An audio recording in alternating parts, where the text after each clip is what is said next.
Hello guys, welcome to my YouTube channel. आज का हमारा टॉपिक है एनालॉग कंप्यूटेशन। ये हमारा इलेक्ट्रॉनिक्स का टॉपिक है और आपका ऑपरेशनल एम्पलीफायर का टॉपिक भी हो सकता है उसमें एप्लीकेशन पार्ट में। नाम से ही आपको क्लियर हो रहा होगा कि एनालॉग कंप्यूटेशन हमें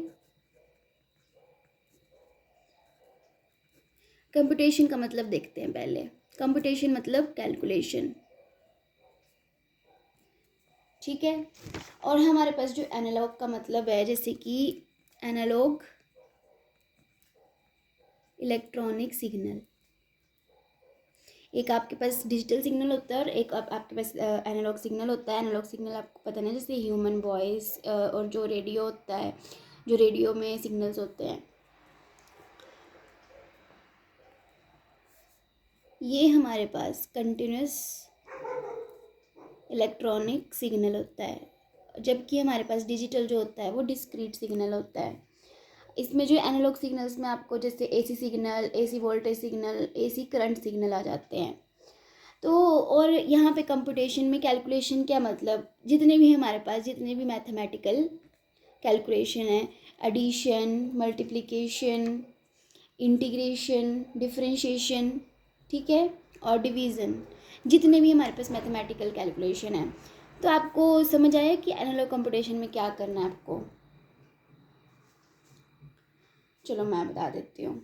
एनालॉग कंप्यूटेशन में हमें ये करना है कि हमें एक ऐसा इलेक्ट्रॉनिक सर्किट जो है डिज़ाइन करना है जो हमें जो है ये जो हमारे पास जो सारे मैथमेटिकल कैलकुलेशन जो है वो कर सके।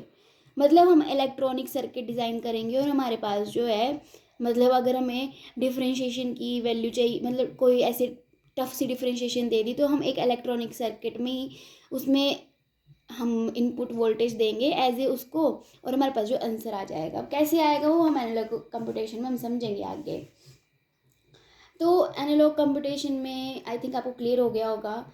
जैसे हम जो है इसमें जो बेसिकली आज के टॉपिक में जो हम करेंगे वो डिफरेंशियल इक्वेशन को सॉल्व करेंगे। हम जो है डिफरेंशियल इक्वेशन सॉल्व करेंगे। इनपुट वोल्टेज में जो है हम d2v/d2 जो है हम इनपुट देंगे और हमारे पास जो है इसका सोल्यूशन आ जाएगा इस डिफरेंशियल इक्वेशन का। क्योंकि आपको पता नहीं कि डिफरेंशियल इक्वेशन थोड़ी टफ सी होती है, मतलब ये तो चलो फिर भी थोड़ा ऑर्डर इसका कम है तो इसका निकालना फिर भी आसान है, लेकिन जो हायर ऑर्डर्स की होती है वो आपको डिफरेंशियल इक्वेशन बहुत टफ होती है। अब डिफरेंशियल इक्वेशन भी क्यों देख रहे हैं एनालॉग कंप्यूटेशन में, आपने देखा होगा जो आपके पास स्क्रोडिंजर वेव इक्वेशन होती हैं और डिराक इक्वेशन, जितनी भी हमारे पास फिजिक्स में इक्वेशंस पढ़ते हैं मोस्टली जो डिफरेंशियल इक्वेशन बहुत काम का होता है। तभी हम मैथमेटिकल फिजिक्स में भी जो है डिफरेंशियल इक्वेशन भी पढ़ते हैं हम, क्योंकि हमारा फिजिक्स में काफ़ी रोल होता है डिफरेंशियल इक्वेशन का। तो इसका सोल्यूशन जो है फाइंड आउट करेंगे हम इलेक्ट्रॉनिक सर्किट से। हम एक ऐसा इलेक्ट्रॉनिक सर्किट जो डिज़ाइन करेंगे, आपको सर्किट की चलो फोटो ही दिखा देते हैं, सॉरी डायग्राम दिखा देते हैं। ये है, अभी डरने की ज़रूरत नहीं है, बताऊंगी मैं, बहुत इजी है। तो इसकी थ्योरी में देखते हैं क्या लिखेंगे हम नोट्स में। So analog computation means performing mathematical calculation on analog electronic signal. हम मैथमेटिकल कैलकुलेशन करेंगे एनालॉग इलेक्ट्रॉनिक सिग्नल में। So in analog computational we have to design different type of electronic circuit which can be performed different types of mathematical operation like addition, multiplication, integration, etc. अभी तक जितना मैंने आपको समझाया वही लिखा है यहाँ पे। Since these mathematical operations are sufficient for the solution of any differential equation, so using analog computation we can design an electronic circuit which can solve differential equation. In this way, we can say that using analog computation, we can perform different type of mathematical calculations and we can find the solution of different type of equations. फिर हम जो है solutions निकाल सकते हैं differential equation का। जैसे हमारे पास क्यूबिक इक्वेशन होती है, क्वाड्रेटिक इक्वेशन होती है, लीनियर इक्वेशन होती है, हम उनको भी सॉल्व कर सकते हैं इसी से। अब आपको थोड़ा सा बिल्डिंग ब्लॉक बताती हूँ एनालॉग कंप्यूटेशन का। 4 चीज़ों से मिलके बना होता है। पोटेंशियोमीटर मल्टीप्लिकेशन के लिए, जो समर होता है वो एडिशन के लिए, इंटीग्रेशन के लिए, और समिंग इंटीग्रेटर वो मैं आपको आगे बताऊंगी। समिंग और इंटीग्रेटर का दोनों मतलब इन दोनों का थोड़ा मिक्स होके होता है ये। तो सबसे पहले आप देख लो potentiometer and its symbol. Potentiometer are widely used in analogue computation to multiply voltage by a constant number. जैसे अब आपको डिफरेंशियल इक्वेशन दिखा देती हूँ, फिर आपको तो समझ आएगा नहीं ऐसे। जैसे ये डिफरेंशियल इक्वेशन है हमारे पास, ये पी और क्यू, ये हमारे पास कांस्टेंट रियल नंबर्स हैं, मतलब ये जो हमारे पास मल्टीप्लाई में आ रहे हैं ना, इनकी बात कर रहे हैं वहाँ पे हम, ठीक है। कांस्टेंट नंबर वो वाली बात कर रहे हैं। अभी आपको क्लियर नहीं हुआ होगा मुझे पता है, लेकिन चलो आगे देखते हैं। Potentiometers are widely used in analogue computation to multiply voltage by a constant number less than unity. Circuit diagram और सर्किट सिंबल देखते हैं। ऐसे तो हम मतलब इसका जो सर्किट डायग्राम होता है वो ऐसे होता है कि यहाँ से वी इनपुट देते हैं, ठीक है, और ये ऐसे लगा देते हैं और ये एरो लगा देते हैं यहाँ पे रेजिस्टेंस के साथ, और वी नोट आ जाता है ए इंटू वी आई। और जो ये कांस्टेंट होता है ए, वो लेस देन यूनिटी होता है, मतलब लेस देन 1 होता है। इसका सर्किट सिंबल सर्किट में आपको ऐसा देखने को मिलेगा वी आई, और ये जिस कांस्टेंट से आपने मल्टीप्लाई किया उसको भी लिख देंगे यहाँ पे, और V naught is equals to A V I. अब हम देखेंगे समर और उसका सिंबॉलिक रिप्रेजेंटेशन। ये हमारे पास जो है दो या दो से ज़्यादा इनपुट वोल्टेज सिग्नल को एडिशन करने के लिए काम आता है। जैसे यहाँ पे हमने V1 V2 V3 इनपुट दिए, R1 R2 R3 रेजिस्टेंस, और ये है हमारे पास इन्वर्टिंग इनपुट, और ये हमारे पास नॉन इन्वर्टिंग टर्मिनल।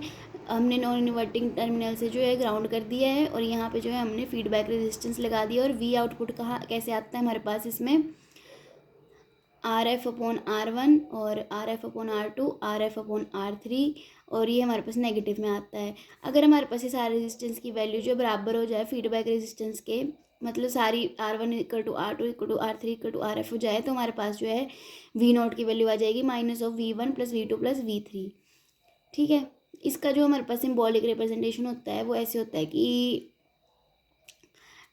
जैसे मान लो आपके पास जो है V0 की जो वैल्यू आई है -V1 + 10V2 + 5V3 आई है, तो जिस हमारे पास कांस्टेंट नंबर से हम मल्टीप्लाई कर रहे हैं वो यहाँ पे लिख देंगे 1 10 5, और यहाँ पे V1 V2 V3 रहने देंगे। ये हमारे पास सिंबॉलिक रिप्रेजेंटेशन होती है। अब हमारे पास जो है इंटीग्रेटेड सर्किट देखेंगे और इसका सिंबॉलिक रिप्रेजेंटेशन देखेंगे। तो इंटीग्रेटर में देखो, जैसे अब समर में एडिशन होता है, इंटीग्रेटर सर्किट में हम जो है इंटीग्रेशन करेंगे। यहाँ से हम भी इनपुट देंगे, ये हमारे पास रेजिस्टेंस लगा है, यहाँ पे हमारे पास नॉन इन्वर्टिंग टर्मिनल के साथ जो है फीडबैक कैपेसिटर लगा है, और यहाँ पे आप जैसे यहाँ पे देख रहे हो कि यहाँ पे जो है ये पोटेंशियोमीटर वाला सिंबल भी आप देख रहे होंगे। अब ये यहाँ पे क्यों लगाया हुआ है, ये आपको जो है जब आप डिफरेंशियल इक्वेशन जब मैं सॉल्व कराऊंगी वहाँ पे पता चल जाएगा यहाँ पे ये क्यों लगा हुआ है। तो ये हमारे पास जो है वी आउटपुट कितनी आ जाएगी -R1 CF, ये R1 और ये CF, integration of we input जितनी इनपुट दी थी और एक कांस्टेंट आ जाएगा। और जब t हमारा जो है 0 होगा तो हमारे पास जो है वी आउटपुट जो है C के बराबर आ जाएगा। अब इसको जो है हम सिंबॉलिक रिप्रेजेंटेशन देखते हैं। जैसे अगर हमारे पास जो है वी आउटपुट है वो इसके बराबर आ गई, मतलब R1 और CF की वैल्यू हमने ऐसे सेट करी कि वो 1 के बराबर आ गई, तो V इनपुट DT -3। अगर यहाँ पे जो है देखो, जैसे V इनपुट यहाँ पे मतलब 1 था ना बाहर, तो यहाँ पे हमने 1 लिख दिया, ठीक है। और जैसे ये पोटेंशियोमीटर वाला हमने जो सिंबॉलिक रिप्रेजेंटेशन देखा था, सिंबॉलिक पोटेंशियोमीटर, हाँ, तो ये वही लगाया हुआ है, जैसे कि ये एरो और ऐसे करके,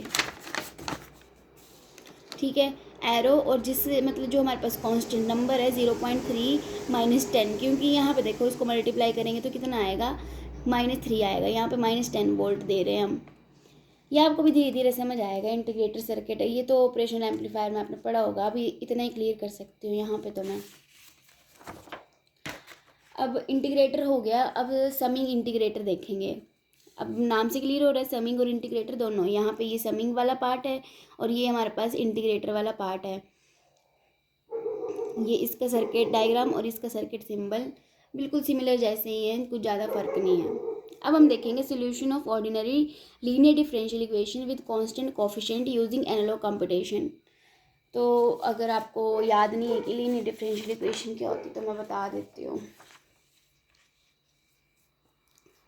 देखो ये वाली d by d x, d by d t, d by d y क्या होती है, ऑर्डिनरी डिफरेंशियल इक्वेशन। और ये कर्ल वाई कर्ल एक्स वाली, कर्ल वाई वाली पार्शियल डिफरेंशिएशन। अब लीनियर के लिए क्या होगा, जैसे कि d n y upon d x की power n plus p one x d n minus one y upon d x n minus one p two x d n minus two y d x minus two up to so on q x into y equal to f x. ये हमारे पास होती है ordinary linear differential equation. तो हमें यहाँ पे क्या बोला है, ordinary linear differential equation with constant coefficient. अब कांस्टेंट कोफिशिएंट यहाँ पे p1x और p2x अप टू सोन, ये हमारे पास क्या है, ऑल कांस्टेंट। जब ये हमारे पास कांस्टेंट हो जाएंगे तो हमारे पास जो बाकी इक्वेशन बचेगी तो उसको हम बोलेंगे ordinary linear differential equation with constant coefficient. जैसे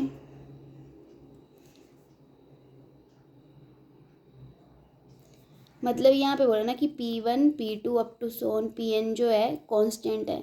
अगर कांस्टेंट है तो ये मतलब P1x जो है मतलब x का फंक्शन नहीं है, सिर्फ एक कांस्टेंट वैल्यू है। तो हम मान लेते हैं, तो हमारे पास इक्वेशन रह जाएगी डी बाई डी एक्स, यहाँ पे power n P1 d n minus y upon d x n minus f x. तो हमारे पास डिफरेंशियल इक्वेशन बची, यहाँ पे मैंने सेकंड ऑर्डर लिखी हुई है। हमारे पास फर्स्ट ऑर्डर में यहाँ पे 1 हो जाएगा, ठीक है, मतलब d y by d x plus, को लिख देती हूँ, d y by d x plus p one y equal to f x, ये फर्स्ट ऑर्डर की डिफरेंशियल इक्वेशन। और d two y d x square plus P1 d y d x plus P2y equal to f x, ये हमारे पास second order की आ गई। अब यहाँ पे देखो d two v upon d t square plus p d v by d t q into v equal to f of T.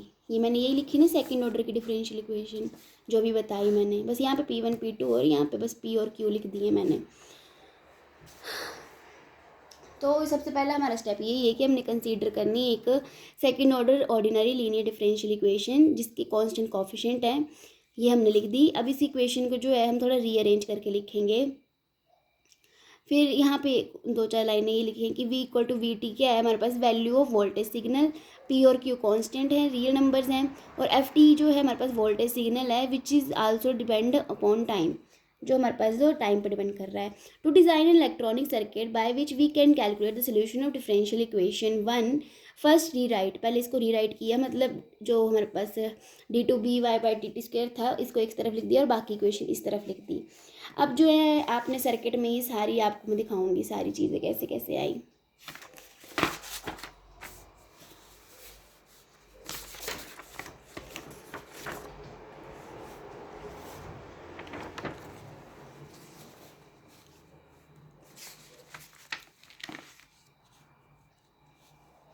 तो यहाँ पे देख रहे हो ना आप कि यहाँ पे इंटीग्रेटर लगाया है हमने, इंटीग्रेटर लगाया तो जब हम इनपुट देंगे d two v by d two square की, इंटीग्रेट कर देगा उसको तो minus d v by d t बन जाएगा, ठीक है। अब minus d v by d t तो आ गया। अब यहाँ पे आप देख रहे होंगे कि पी से तो मल्टीप्लाई भी हो रहा है, अब पी कहाँ से लाएँ, तो पी के लिए जो है हम ये लगाएंगे समिंग एम्पलीफायर। उससे पहले जो है यहाँ पे भी देख लो, जब हमने यहाँ पे minus d v by d t दिया तो यहाँ पे हमारे पास यहाँ पे इंटीग्रेटर लगाया, तो इंटीग्रेट होके ये क्या हो जाएगा हमारे पास प्लस का वी देगा, क्योंकि यहाँ पे देखो यहाँ पे minus d v by d t क्यों आया है, क्योंकि यहाँ पे देखो ये नेगेटिव वाले टर्मिनल से जा रहा है तो minus d v by d t आ गया। यहाँ पे फिर से नेगेटिव से वाले पास हो रहा है नॉन इन्वर्टिंग टर्मिनल से, तो ये यहाँ पे प्लस वी आ गया, ठीक है। आपके पास कौन कौन सी चीज़ें आ गई, आपके पास d v by d t आ गया, प्लस का वी आ गया, आपको प्लस का वी थोड़ी चाहिए माइनस का चाहिए ना, अब देखते हैं कैसे हम यहाँ पे Q और P लाते हैं। अब यहाँ पे जो है हम समर सर्किट लगाएंगे, तो यहाँ से जब हमारा माइनस dv/dt जाएगा तो यहाँ पे ये कैसे आया वो मैं आपको दिखाती हूँ सॉल्व करके। उससे पहले जो है पहले इंटीग्रेटर वाला पार्ट देख लो। यहाँ पे जब हमने, हाँ डायग्राम भी सामने देखो, ये V01 है, V01 की बात कर रहे हैं। तो हमें पता है कि इंटीग्रेटर का होता है कि -1/R1 C1 इंटीग्रेशन ऑफ जो इनपुट दी है प्लस C1। अब हमने लेट कर लिए जो हमारे पास कांस्टेंट की वैल्यू वो 0 है, और यहाँ पे R1, यहाँ पे कंफ्यूज मत होना, ये कांस्टेंट है और ये जो है कैपेसिटर वाला C है, ठीक है। छोटा बड़ा कर लेना अपने हिसाब से इसको। और R1 और C1 की वैल्यू हमने 1 ले ली, तो जब हमारे पास T की वैल्यू 0 होगी तो V01 किसके बराबर होगा, C1 के बराबर। तो V01 किसके बराबर आ जाएगा, इसकी इंटीग्रेशन करेंगे तो हमारे पास इसकी इंटीग्रेशन जो है ये सॉल्व करके आ जाएगी। अब जो आउटपुट V02 पे है उधर भी हमारे पास जो इंटीग्रेटर सर्किट लगा हुआ है यहाँ पे, तो प्लस V आ जाएगी। कैसे आएगी, सॉल्व करेंगे, C2 की वैल्यू 0 कर देंगे, R2 C2 की वैल्यू 1 कर देंगे, और हमारे पास जो है इंटीग्रेशन करके जो है V02 की वैल्यू आ जाएगी V। वैसे ही जो हम आउटपुट देखेंगे V03 पे, हमारा V03 कहाँ पे है, ये V03 पे क्या होगा, हमें पता है कि समर में कैसे निकालते हैं हम आउटपुट, RF'/R3 और V01 से हम मल्टीप्लाई कर देंगे। तो हमने इसको जो है टर्म को मान लिया कि इफ़ अगर ये वाली टर्म जो है P के बराबर है तो V03 की वैल्यू आ जाएगी -P V01। तो V03 की वैल्यू क्या आ जाएगी, -P, मतलब V01 की वैल्यू यहाँ पे हम निकाली थी, इसको यहाँ पे पुट कर देंगे तो हमारे पास जो V03 की वैल्यू आ गई P dV/dt, ठीक है। अब क्या बचा हमारे पास, अब हम निकालेंगे जो समिंग सर्किट हमारा S3 लगा है यहाँ पे, कहाँ गया S3, ये। अब S3 करेंगे सॉल्व हम, तो V04 पे कितनी आउटपुट आएगी आपके पास, R"F/R7 और FT। हमें जो है किसी चीज़ से मल्टीप्लाई करना पड़ेगा ना, तो RF मतलब ये दोनों रजिस्टर अगर बराबर होंगे तो हमारे पास V04 की वैल्यू हो जाएगी -FT। क्योंकि देखो ये वाली एडिशनल टर्म है तो हमें कहीं ना कहीं से तो लानी पड़ेगी, तो हम जो यहाँ पे स्विच के साथ FT टर्म जो है जोड़ देते हैं। जब हम इसको जो है सर्किट को बंद करते हैं तब ये सब कुछ स्टार्ट हो जाता है हमारे पास, तभी जो है यहाँ से हम इनपुट नहीं देते हैं, जब हम यहाँ से स्विच बंद कर देते हैं ना तब हमारा सर्किट स्टार्ट होता है।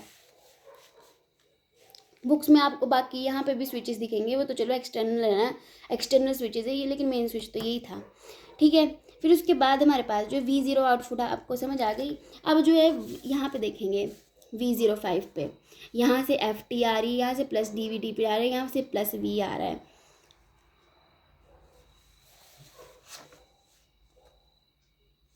अब देखो यहाँ पे जो है नेगेटिव वाला टर्मिनल लगा है तो ये यहाँ पे जाके नेगेटिव हो जाएगा, ये भी नेगेटिव हो जाएगा, ये देखो ये भी नेगेटिव हो गया, ये भी नेगेटिव हो गया।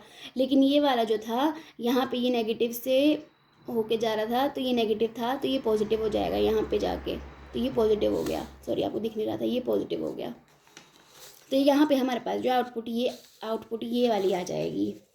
अब देखो यहाँ पे इसको भी वैसे सॉल्व किया समिंग सर्किट के लिए, फिर RF R6 इन सभी को इक्वल कर दिया, फिर जो हमारे पास है V05 की आउटपुट आ जाएगी। और आपको पता है कि V05 किसके बराबर है, d² V/dt²। अब लगा पता कि इसको यहाँ से जो V05 को हमने यहाँ पे जोड़ के रखा हुआ है, क्योंकि ये वाला जब हम स्विच बंद कर रहे हैं ना तब जाके हमें जो है ये सर्किट हमारा स्टार्ट हो रहा है, और जो हमें जो है डिफरेंशियल का जो सोल्यूशन मिल रहा है वो V02 पे मिल रहा है। यही लिखा है हमने लास्ट लाइन में, to obtain the solution of differential equation 1 we have to close the switch S and we get the solution at the terminal V02 of the above circuit, thus the process of computational is completed. फिर इससे जो है हमारी computational की process जो है complete हो जाएगी, हमें आउटपुट जो है यहाँ पे मिलेगी, रिजल्ट हमें यहाँ मिलेगा V02 पे, इसका जो सोल्यूशन मिलेगा वो यहाँ पे मिलेगा हमें।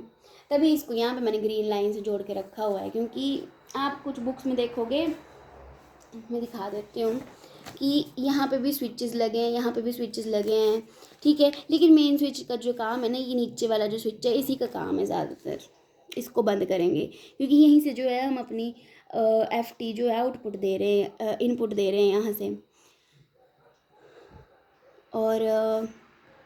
और इसमें अगर आपको कन्फ्यूज़न हो रहा होगा कि मैंने डायग्राम ऐसा बनाया है और बुक में वैसा है, तो यहाँ पे आप इन दोनों को जोड़ के भी बना सकते हो।